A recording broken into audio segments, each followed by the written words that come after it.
Side now आज जो हमारा नेचुरोपैथी का टॉपिक रहता है उसको we will discuss the food values. हमारा जो नेचुरोपैथी इज अ साइंस जिसमें मेन हमारा कंसर्न रहता है अबाउट द पेशेंट को किस तरह का फूड हमें रिकमेंड करना चाहिए। अगर आपकी बॉडी में जो भी डिजीजेस होती हैं उसके अकॉर्डिंग अगर आप फूड लेते हैं, सप्लीमेंट्री फूड्स लेते हैं तो दैट विल हेल्प यू। जैसे मॉडर्न साइंस में मल्टी विटामिन दिए जाते हैं या मल्टी विटामिन की टैबलेट फॉर्म में दी जाती है। वो tablets is a concentrated form of fruits ही हैं जिस पर्टिकुलर डिजीज के लिए पर्टिकुलर कौन सा हमें फ्रूट डाइट या वेजिटेबल्स को लेना चाहिए, कि किसमें हमें हाई प्रोटीन चाहिए, किसमें हमें मल्टी विटामिन या मिनरल्स की रिक्वायरमेंट रहती है। अकॉर्डिंग टू दैट हमारा फूड उसी तरह का होना चाहिए। Will discuss about that. अगर आपको हेडेक रहता है, what is the cause behind the headache, हमें देखना है। अगर किसी को बहुत ज्यादा सीवियर हेडेक रहता है, देयर में भी द माइग्रेन हेडेक हो सकता है, स्ट्रेस रिलीजिंग हेडेक हो सकता है, वायु बढ़ने की वजह से हेडेक हो सकता है। अगर आपको कॉन्स्टिपेशन रहती है तो उसकी वजह से भी हेडेक हो सकता है। So we have to take the history of the patient, किस कारण से हेडेक हो रहा है। अगर पेशेंट को कॉन्टिन्यूसली हेडेक रहता ही है तो उसके लिए हमें डाइटरी में क्या ऐसा सप्लीमेंट ऐड करें जिससे उसकी बॉडी जो है वो रिलैक्स हो जाए। उसे हमें हेडेक के वाले पेशेंट्स को एडवाइस करना है fish. Eat plenty of fish and fish oil helps to prevent headache.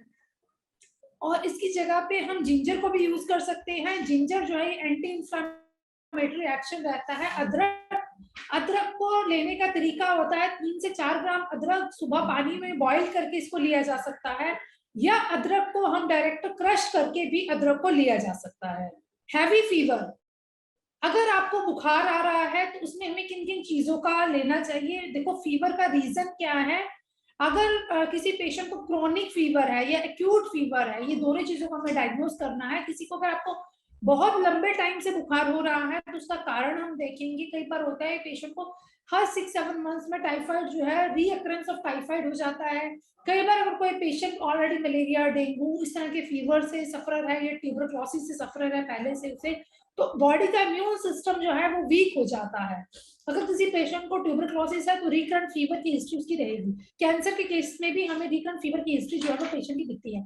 अगर किसी पेशेंट को ऐसी प्रॉब्लम हो रही है कि रिकरेंट फीवर आ रहा है और बार बार फीवर जो है उसको ऑन ऑफ फीवर रह रहा है, तो उस कंडीशंस में हमें जैसे हम गिलोय का रस दे रहे हैं, गिलोय धनवटी दे रहे हैं, ये गिलोय को क्रश करके अगर पेशेंट को दिया जा रहा है, उसके साथ साथ फूड सप्लीमेंट्री में हमें उसको फ्रूट डाइट देनी है। फ्रूट में हम जितने भी सीजन के अवेलेबल जो फ्रूट्स रहते हैं वो पेशेंट ले सकता है।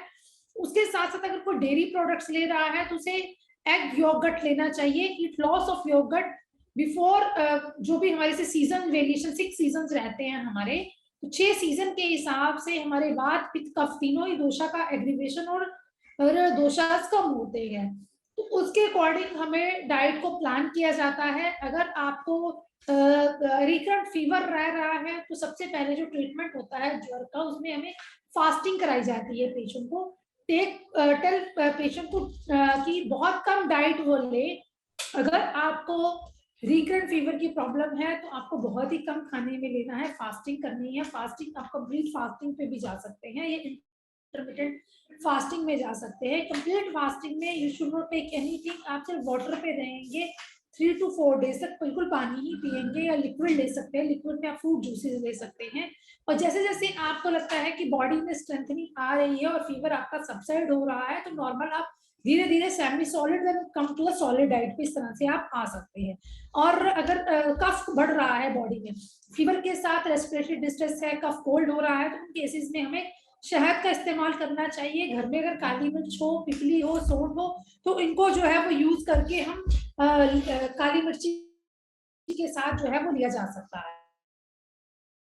इन काली मिर्च, पिपली, सौंठ, इन तीनों चीजें जो है ये दीपन पाचनीय कार्य करती है, हमारी बॉडी की स्ट्रेंथनिंग को बना के रखती है।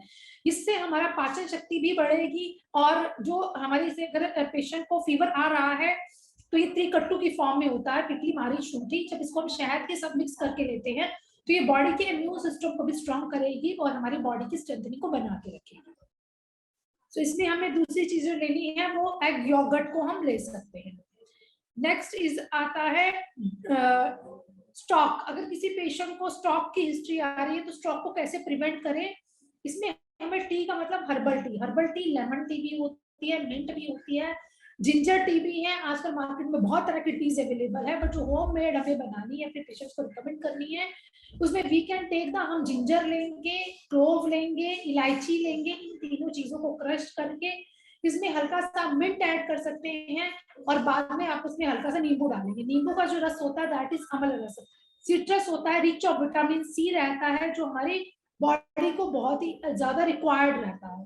तो जैसे आप सिट्रस टी बनाते हैं जिसमें आपने अदरक डाला, क्लोव डाला, इलायची डाली और मिंट डाला, इन चारों चीजों को डालने के बाद इसको अच्छे से बॉईल कर लीजिए। ये रिड्यूस टू 1/2 ऐसे रिड्यूस रह जाएगा, और इसमें थोड़ा सा आप नींबू रस को डालेंगे। एक तो इसका टेस्ट इंक्रीज हो जाएगा, पैलेटेबिलिटी बन जाती है, दूसरा ये हमारी बॉडी को स्ट्रेंथनिंग देता है। ये हमारा प्रिवेंट करता है fat deposition in the body, arteries to wall को। अगर किसी पेशेंट को हिस्ट्री है, उसको कोई बाईपास सर्जरी हुई है, या किसी पेशेंट को हार्ट की प्रॉब्लम्स रहती है, उसमें हम अर्जुन की टी भी बना सकते हैं। स्मॉल क्वांटिटी ऑफ 2 से 3 ग्राम तक अर्जुन के पाउडर को इस चाय में ही मिक्स करके पेशेंट को दिया जा सकता है। अगर किसी को गैस्ट्राइटिस या एसिडिटी की प्रॉब्लम रहती है, उसमें जो मॉर्निंग सबसे पहले हम ड्रिंक देंगे, उस ड्रिंक में हम गैस्ट्राइटिस के लिए हिंगवास्टिक चूर्ण आता है, हिंगवास्टिक चूर्ण को ऐड कर सकते हैं। अदरवाइज अब सिंपल घर में हींग को भी ऐड किया जा सकता है। अगर किसी को क्रॉनिक किडनी की प्रॉब्लम्स है, रीनल पेशेंट है, तो इसमें हम पुनर्नवा और गोक्षूर को ऐड करेंगे।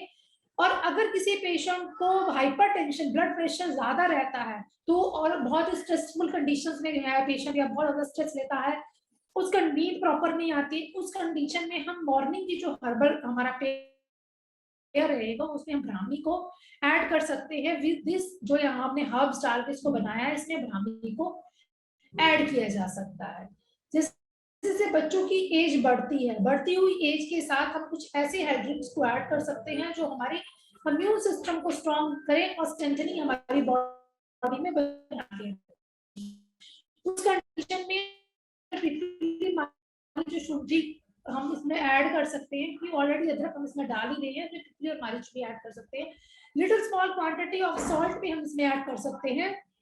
ग्रीन टी जो है वो बहुत तरह से बनाई जाती है। ग्रीन टी हम गिलोय के रस को भी निकाल के, एलोवेरा से भी हम ग्रीन टी को बना सकते हैं। अकॉर्डिंग टू द सिम्टम्स आ रही हैं, जो आपके सुबह का फर्स्ट ड्रिंक रहेगा, वो आपकी बॉडी की मेन जो डिजीज की जिससे आप सफर कर रहे हैं, उसके अकॉर्डिंग ही हमें प्लान करना चाहिए। नेक्स्ट आता है इंसोम्निया। इंसोम्निया मतलब can't sleep, patient is having a disturbed sleep. किसी को अगर बहुत ज्यादा डिस्टर्ब स्लीप है, 4 से 5 घंटे की नींद आती है, और पूरी नींद अच्छे से, इंसोम्निया के केसेस में हम डिस्कस कर रहे थे, नेटवर्क इशू आ गया थोड़ा सा। इंसोम्निया के केसेस में अगर पेशेंट को बहुत कम नींद आ रही है, या डिस्टर्ब नींद रह रही है, उस केसेस में हम हनी को ऐड कर सकते हैं। रात को पेशेंट को दूध दे सकते हैं पीने के लिए। दूध में हम ब्राह्मी के पाउडर को ऐड किया जा सकता है, बिकॉज ब्राह्मी से also act as a tranquilliser act करता है, सिडेटिव एक्ट करता है, ब्रेन को रिलैक्स करने में हेल्प करेगा। यहाँ पे हम हनी को यूज कर सकते हैं। सेकंड हम दूध मिक्स विद ब्राह्मी को हम यूज किया जा सकता है। नेक्स्ट आता है अस्थमा। अस्थमा के केसेस में क्या होता है कि पेशेंट को रेस्पिरेशन डिस्ट्रेस रहता है, ब्रीथिंग लेने में दिक्कत होती है, या asthma with cough cold, patient को कफिंग होती है, बहुत ज्यादा खांसी आती है। उस कंडीशन में हमें अनियन एडवाइस करना चाहिए पेशेंट को। उसमें क्या रहेगा, अनियन जो है ये हेल्प करता है कंस्ट्रिक्शन ऑफ ब्रोंकियल ट्यूब को। अगर आपको ध्यान हो तो मैंने बताया था कि ब्रोंकियोलस अस्थमा क्यों आता है, जो हमारे लंग्स के अंदर ब्रोंकियोलस होते हैं, उसमें इन्फ्लामेशन हो जाने की वजह से जो है वो प्रॉब्लम्स होना शुरू हो जाती है। अब इस केसेस में क्या करेंगे, जब हम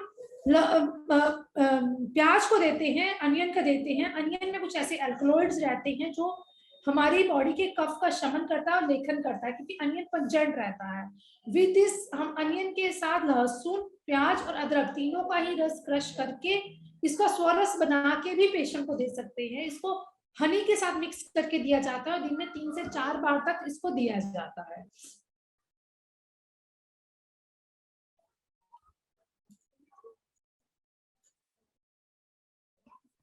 आर्थराइटिस के केसेस में, आर्थराइटिस का केस है, अगर किसी पेशेंट को क्रॉनिक आर्थराइटिस है, बहुत ज्यादा पेन रहता है, सीवियर पेन है, मल्टीपल जॉइंट्स में पेन रहता है, तो इसमें पेशेंट को फिश जो है वो एडवाइस की जा सकती है। फिश में जो है वो ओमेगा ऑयल्स रहते हैं, इम्यून सिस्टम को स्ट्रॉन्ग करता है।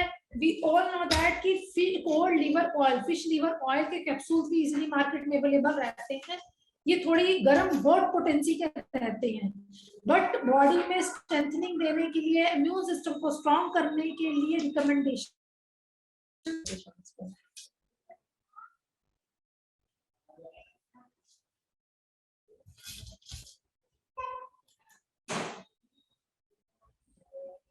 अगर आपको गैस्ट्राइटिस की प्रॉब्लम रहती है, या किसी को पेप्टिक अल्सर है, या फिर गैस्ट्रिक अल्सर है, उस कंडीशंस में हमें बनानास खाना चाहिए। बनाना जो है ये मेन जो देखो, कभी भी बनाना खाने का तरीका किस तरह से हमें एडवाइस कर लेना चाहिए बनाना को। अगर आपको कॉन्स्टिपेशन की दिक्कत होती है तो हमेशा आपको 2 या 3 1-2 बनानास आप खा सकते हैं। एक सिंगल बनानास कभी भी आप लेंगे तो that will not help you. अगर आपको सीवियर कॉन्स्टिपेशन है तो बनाना खाने से कॉन्स्टिपेशन बढ़ जाता है, ऐसे we are thinking about that. But bananas जो होता है ये हमारे लेयर, स्टोमक के अंदर एक लेयर क्रिएट कर देता है, जिससे अगर हमें गैस्ट्रिक डाइजेशन की प्रॉब्लम होती है तो दैट उसमें वो हेल्प मिल जाता है। दूसरा, अगर आपको लूज मोशन हो रहे हैं तो आप बनाना को दही में मिक्स करके खा सकते हैं, कि दही जो है वो लैक्टिक बैसिलस रहता है, जो हमारे एब्डोमेन को एक सूथरिंग इफेक्ट देगा, जिससे बार बार लूज मोशन के कंटेंट को हम रोक सकते हैं। नेक्स्ट है अदरक, जिंजर। जिंजर को हमें देना चाहिए अर्ली मॉर्निंग। जिंजर हम किसी भी पेशेंट को दे सकते हैं एक्सेप्ट पित्त प्रकृति। अगर आपकी बॉडी में हीट बहुत ज्यादा है, और जैसे जून जुलाई का मौसम, मई जून का मौसम है, जिसमें गर्मी बहुत ज्यादा पीक पे चली जाती है, उस टाइम पे हमें जिंजर का सेवन नहीं करना चाहिए। एक्सेप्ट ऑल द टाइम्स हम जिंजर का सेवन जो है वो कर सकते हैं, जो हमारे पाचन शक्ति को बढ़ाता है, डाइजेशन पावर को इंक्रीज करेगा हमारे।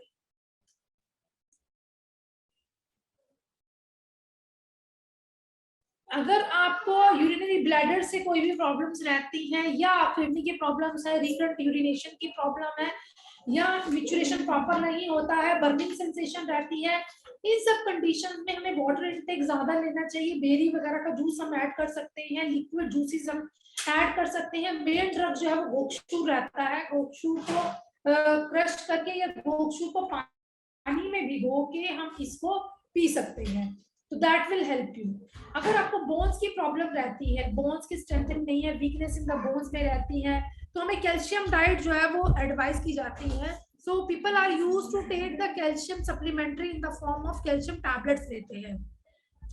देखिए, जब भी हम कैल्शियम टैबलेट लेते हैं तो उसको डाइजेशन करने के लिए हमें विटामिन डी की रिक्वायरमेंट रहती है। तो कैल्शियम टैबलेट्स को न लेके हमें अपने डाइट में कुछ ऐसी चीजें लेनी चाहिए जो हमारी बॉडी के कैल्शियम लेवल को नॉर्मल लेके आए। तो उसके लिए हम पाइनएप्पल को ले सकते हैं। पाइनएप्पल जो है that helps to give the strengthening to the bones. अगर किसी को बोन फ्रैक्चर हो रहा है, ऑस्टियोपोरोसिस हो रहा है, पेशेंट्स जैसे एज ऑफ 60 to 65 इयर्स, पर इवन 60 इयर्स के बाद आप देखेंगे किसी भी पेशेंट के एक्सरेज में हम देखेंगे तो ऑस्टियोपोरोसिस हमें दिखता है। ऑस्टियोपोरोसिस की कंडीशन होती है जिसमें हमारे इंटरनल बोन्स जो होती हैं उसकी स्ट्रेंथनिंग कम होना शुरू हो जाती है, और दैट टाइम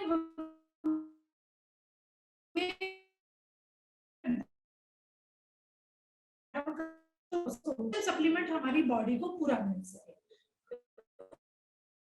और मैग्नीशियम जो है वो भी हमारी दिस वाटरमेलन, पाइनएप्पल को एडवाइस करेंगे, क्योंकि pineapple is a rich source of, जिसमें मैग्नीज रहता है। मेमोरी प्रॉब्लम, मेमोरी प्रॉब्लम किसी को भूलने की क्षमता है, आजकल मैक्सिमम बच्चों में सभी को होता है, सभी लोगों को होता है कि भूलने की क्षमता जो है वो बढ़ रही है, बिकॉज हमारी डाइटरी हैबिट ही ऐसी है। फास्ट फूड लेने से माइंड भी स्टेबल नहीं रहता है। तो अगर किसी को मेमोरी लॉस की प्रॉब्लम है, चीजों को इधर रख के भूल जाते हैं, या डिमेंशिया, डेल्यूरियम, डेल्यूरियम रहता है, डेलीरियम रहता है, तो इस कंडीशन में मेमोरी प्रॉब्लम्स अगर हो रही हैं तो उसमें हमें शंख और सीपी भस्म, प्रवाल भस्म, ऐसी चीजों को हम यूज कर सकते हैं। We can take this real cause जैसे हमने शंख ले लिया या प्रवाल ले लिया, इसको हम पानी में भिगो के रात को रख सकते हैं, सुबह इसका वाटर चार्ज करके पी सकते हैं। इंस्टेंट ऑफ दैट हम चांदी को भी ले सकते हैं। चांदी हमारी बॉडी में एक तो शीतल गुण होता है, ठंडक देता है। दूसरा सिल्वर हेल्प्स टू हमारी बॉडी के मिनरल्स को पूरा करने में हेल्प करता है।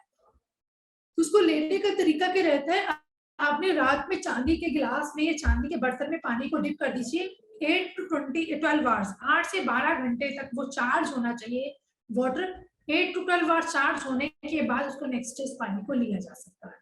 ये इंप्रूव करेगा हमारा मेंटल फंक्शनिंग को by supplying much needed zinc.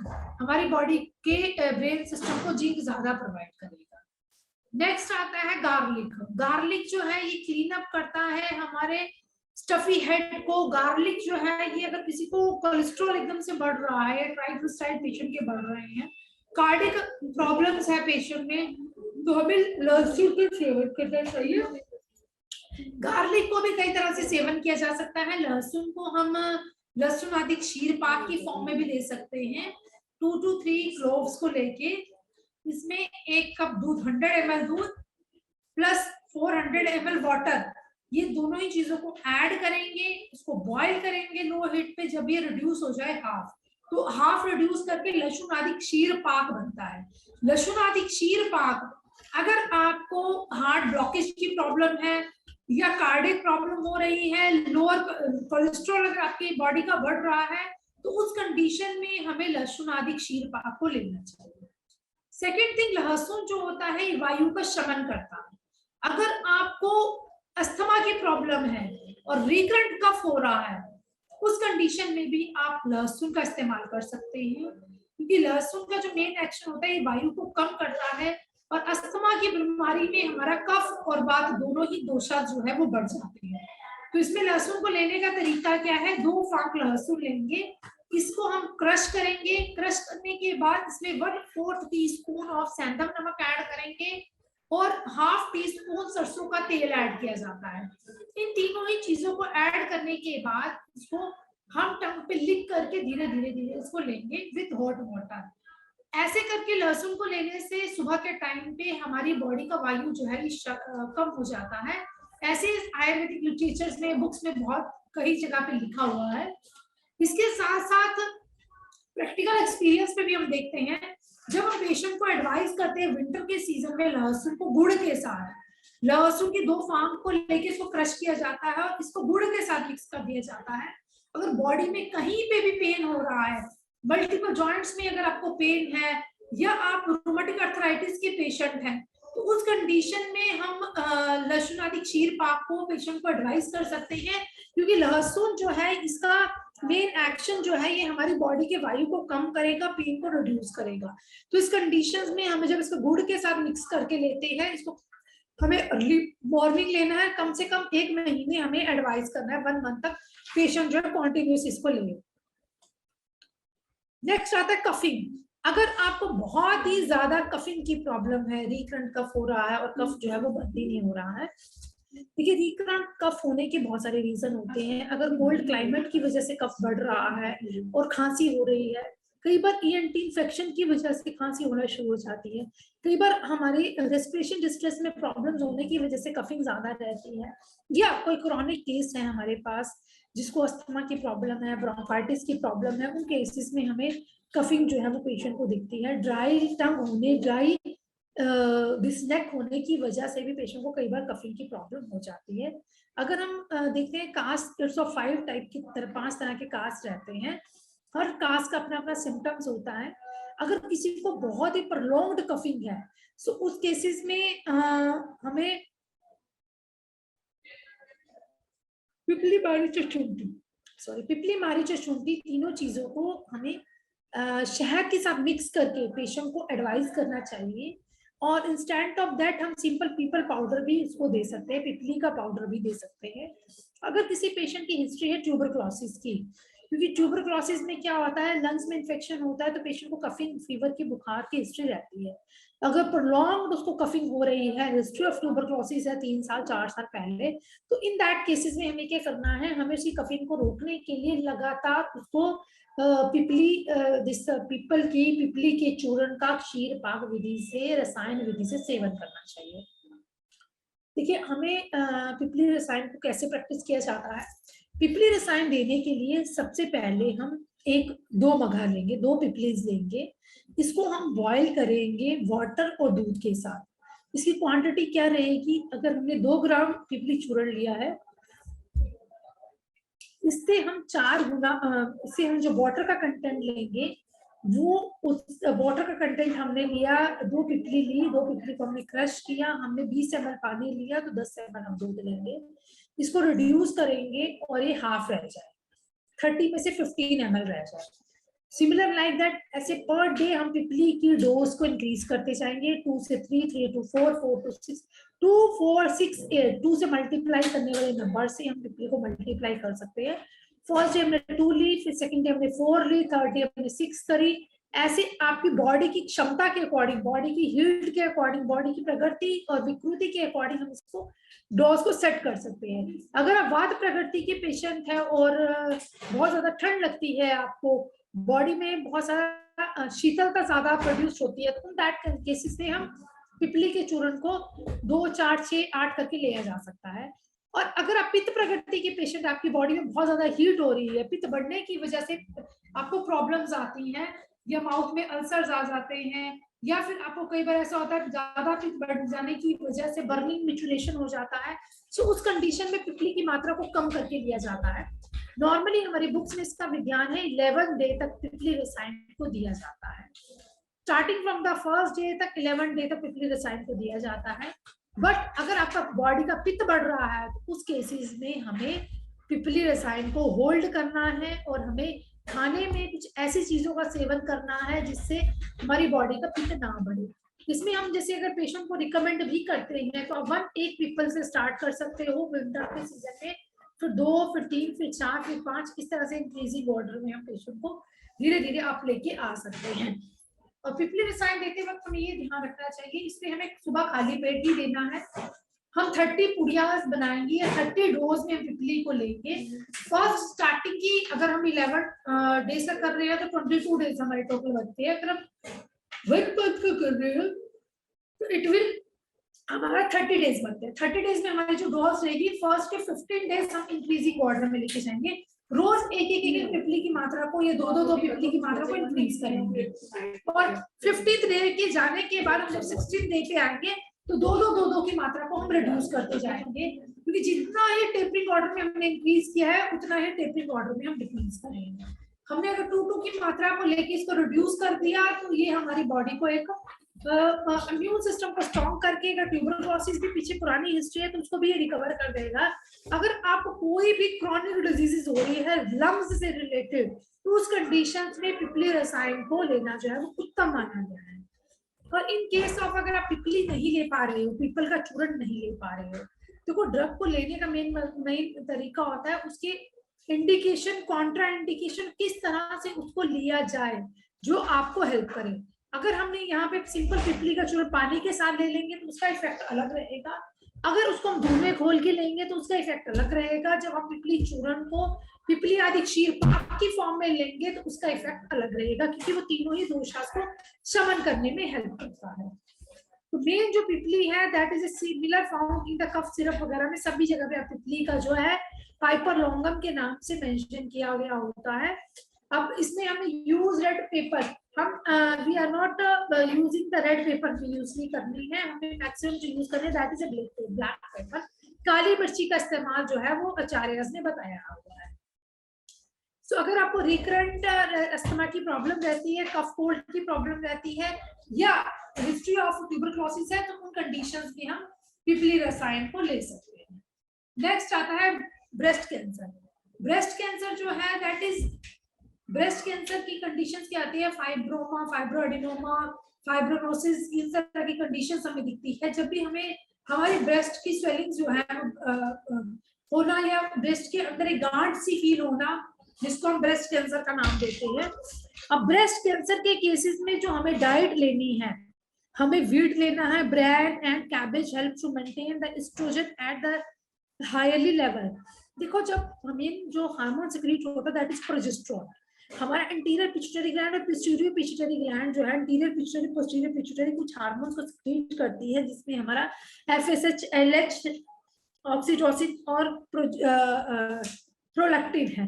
अब जैसे हमारा पिट्यूटरी ग्लैंड ने एक्टिवेट करके ये हार्मोन हमें सेंड किए, सिग्नल सेंड किए, तो हमारी बॉडी के जो इंटरनल ऑर्गन्स हैं उसका मेन एक्शन है वो वहां से सिग्नल को कलेक्ट करेगा और एक्शन शो करेगा। तो सिमिलर लाइक अगर ब्रेस्ट कैंसर का पेशेंट आ रहा है तो eat wheat, bran, cabbage help to maintain the oestrogen.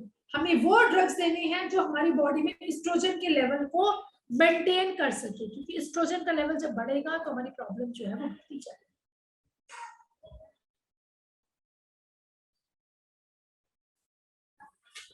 Lungs cancer, lungs cancer क्या होता है, अगर किसी भी पेशेंट को लंग्स में कैंसर हो रहा है तो उस कंडीशन में हमारी डाइट कैसी होनी चाहिए, हमें eat dark green vegetable and oranges, green vegetables लेनी है और ऑरेंजेस लेने हैं। A good antibiotic is beta carotene, जितने भी हमारी गाजर होती है इसमें कैरोटीन जो है वो बहुत ज्यादा मात्रा में होता है। It is in the form of vitamins की फॉर्म में रहता है। कैरोटीन जो है ये हमारे संतरा, नींबू, इन सब सिट्रस फ्रूट्स में भी हमें मिलता है। तो कैरोटीन लेने से क्या होगा, ये हमारी एंटीबॉडीज की तरह, एंटीऑक्सीडेंट की तरह काम करेगा, हमारी बॉडी के इम्यून सिस्टम को स्ट्रॉन्ग करके हमारी बॉडी को हेल्थी बनाएगा। It's found in a dark green and orange vegetables.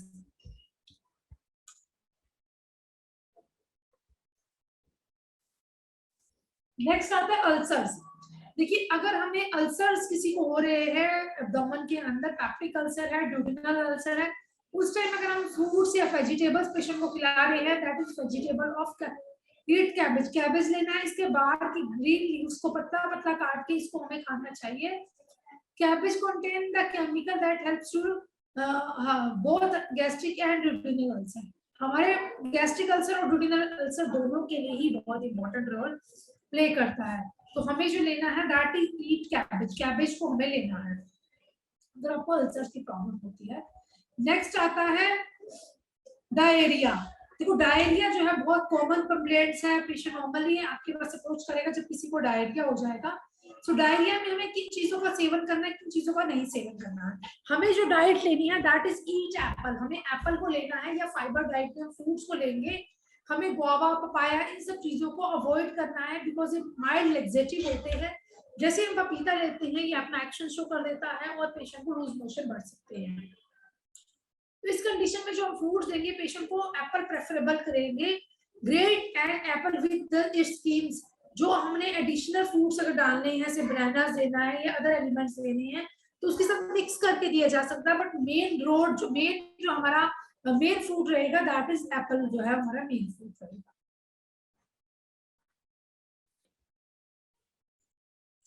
अब आता है नेक्स्ट हमारा क्लॉग्ड आर्टरीज।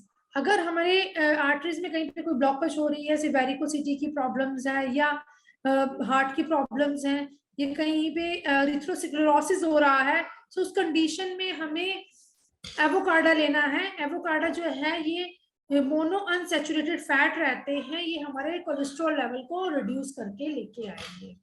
अगर आपको हाई ब्लड प्रेशर की प्रॉब्लम है, बहुत ज्यादा ब्लड प्रेशर रहता है, उस कंडीशन में हमें जो ऑलिव ऑयल को यूज कर सकते हैं, या कई तरह की हम दिस ईट चेरीज को यूज कर सकते हैं, ऑलिव ऑयल को यूज कर सकते हैं।